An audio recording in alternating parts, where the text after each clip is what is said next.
l'invité de la matinale. KTO Radio. Ces derniers mois, le Vatican s'est prononcé sur les cas de plusieurs apparitions. C'est le cas notamment pour le sanctuaire marial de Pelvoisin en Inde ou encore celui de Medjugorje en Bosnie-Herzégovine. Des positionnements de l'Église qui font suite en mai dernier à la parution d'un nouveau texte rédigé par le dicaster pour la doctrine de la foi sur les phénomènes apparitionnaires. Alors, doit-on y croire? Notre invité ce matin est spécialiste de la mystique et de la spiritualité catholique. Joachim Boufflet, bonjour. Bonjour. Merci beaucoup d'avoir accepté l'invitation de KTO Radio ce matin.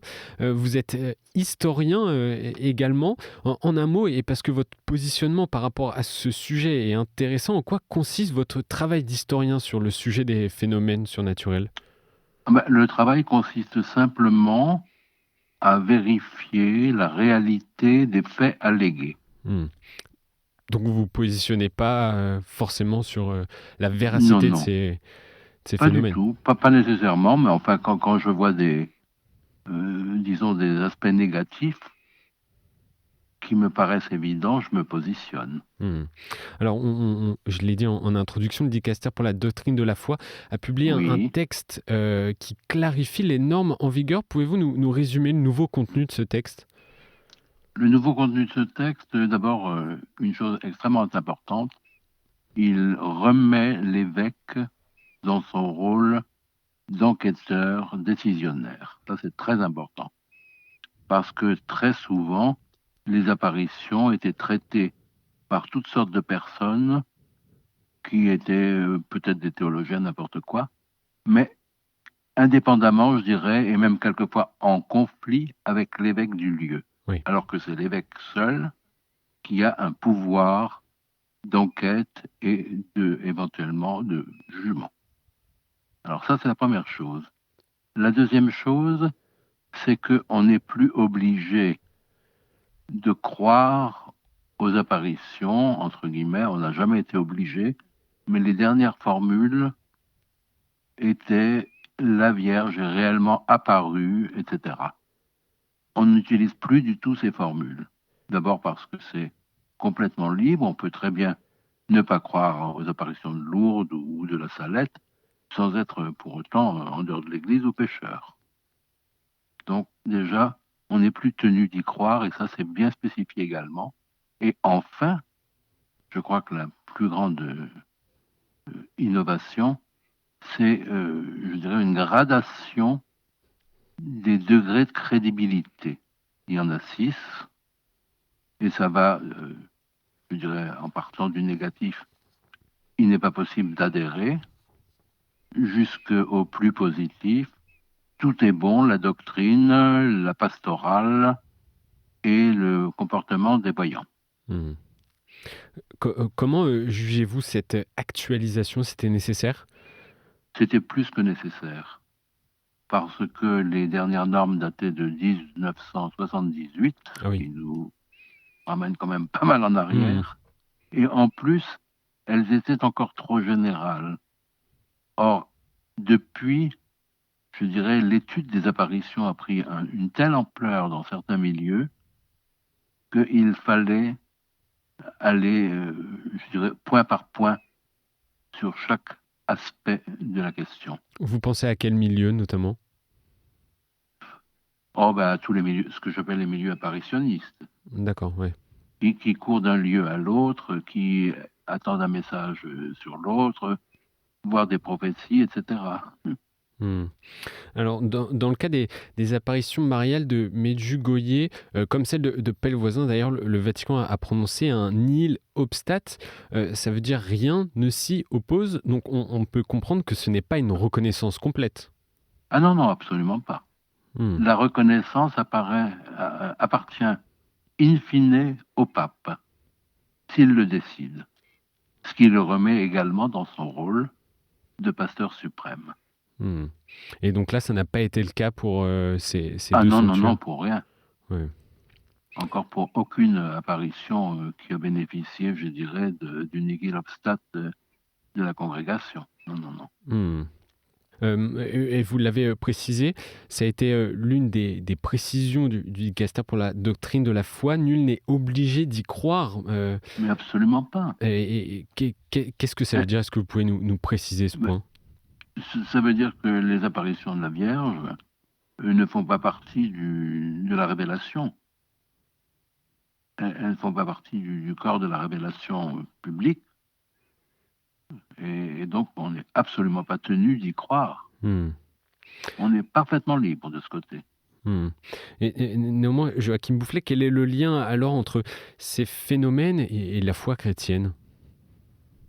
Ils peuvent être, je dirais, des adjuvants, des aides pour la foi, et notamment au niveau de la piété populaire, par une pastorale bien comprise, qui ramène le peuple de Dieu à la pratique sacramentelle, qui le tourne vers la personne du Christ, et c'est ça le but premier des apparitions.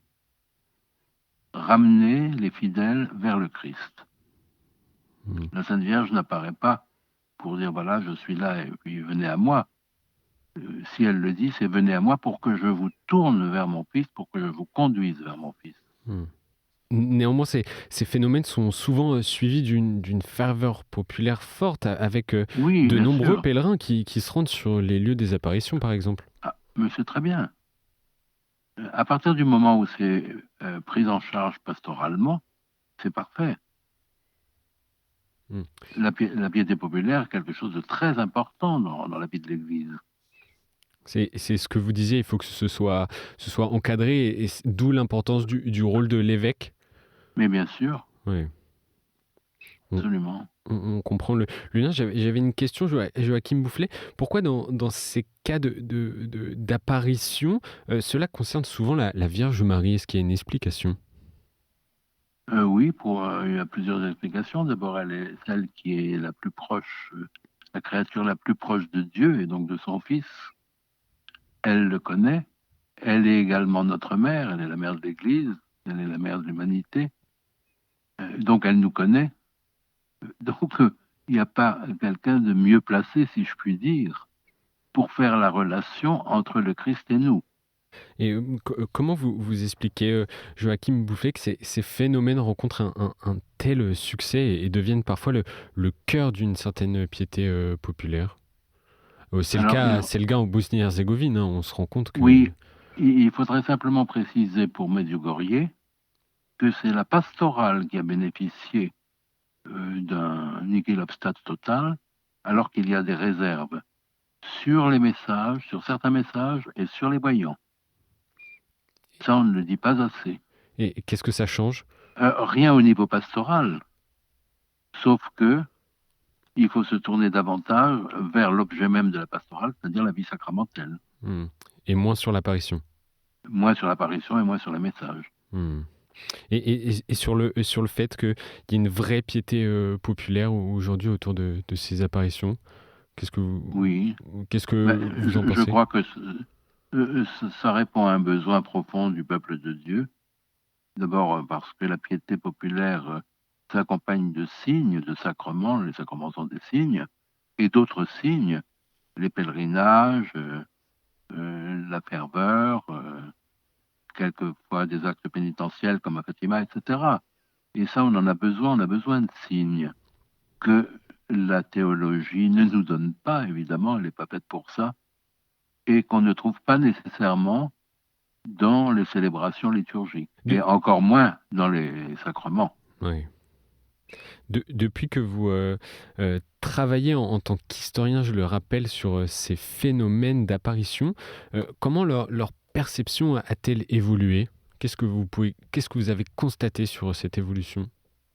Deux choses d'abord. Bon, il ne faut pas négliger, premièrement, toutes les nouvelles techniques de communication qui les font paraître, qui les font connaître Oui. très rapidement. Hmm. Donc, ça mobilise beaucoup. Et deuxièmement, je crois que de plus en plus, on revient à une saine pratique sacramentelle. On se confesse régulièrement. On prend ça au sérieux. on communie pieusement, dans le sens beau du terme, avec ferveur. Ce n'est plus mécanique comme ça a pu l'être pendant un certain temps. Hmm. Et quel est l'apport justement de cette évolution pour vous? Mais pour moi, ça me donne une image déjà de la vitalité de l'Église. L'Église en tant que peuple de Dieu, j'entends. Et, et c'est quand même réconfortant de voir que malgré tout ce qui se passe, hélas, dans le monde, qui n'est pas toujours très beau, loin de là, et même dans l'Église, il y a encore cette ferveur populaire qui passe outre tous ces désagréments, si je puis dire, pour être gentil, et qui sait que l'essentiel n'est pas là, ni en bien ni en mal. L'essentiel, c'est l'amour. Et une dernière question, Joachim Boufflet. On vous entend, vous semblez assez critique, ou en tout cas vous avez certaines réserves sur ces phénomènes. Quels sont justement vos points d'attention pour les auditeurs qui nous écoutent? Les points d'attention, je dirais, à partir du moment où on est dans l'obéissance, tout le monde, hein, les voyants, le clergé, etc. Quand tout le monde est dans l'obéissance à l'évêque, qui, ne l'oublions pas, est le pasteur de son peuple, à partir du moment où il y a une saine pastorale, sans excès, sans déviation, etc., à partir du moment où les voyants s'effacent, et ça c'est très important, pour faire place au divin, pour faire place à la personne de Marie et par elle à la personne de Jésus. Tout ça est très encourageant. Mais dès lors que les voyants se mettent en avant, dès lors qu'ils désobéissent, dès lors qu'il y a des mouvements qui deviennent un peu sectaires, c'est très dangereux. Merci Joachim Boufflet d'avoir accepté l'invitation de KTO ce matin. Merci à vous. Je rappelle que vous êtes historien, spécialiste de la mystique et de la spiritualité catholique. Et si les auditeurs veulent approfondir leurs connaissances sur le sujet, je les invite à lire, ou en tout cas à découvrir l'un de vos derniers ouvrages, Imposture mystique, publié l'année dernière aux éditions du Cerf. Et il y a bien sûr également votre dictionnaire des apparitions mariales, également aux éditions du Cerf. Encore merci et bonne journée Joachim Boufflet. Merci à vous aussi, bonne journée.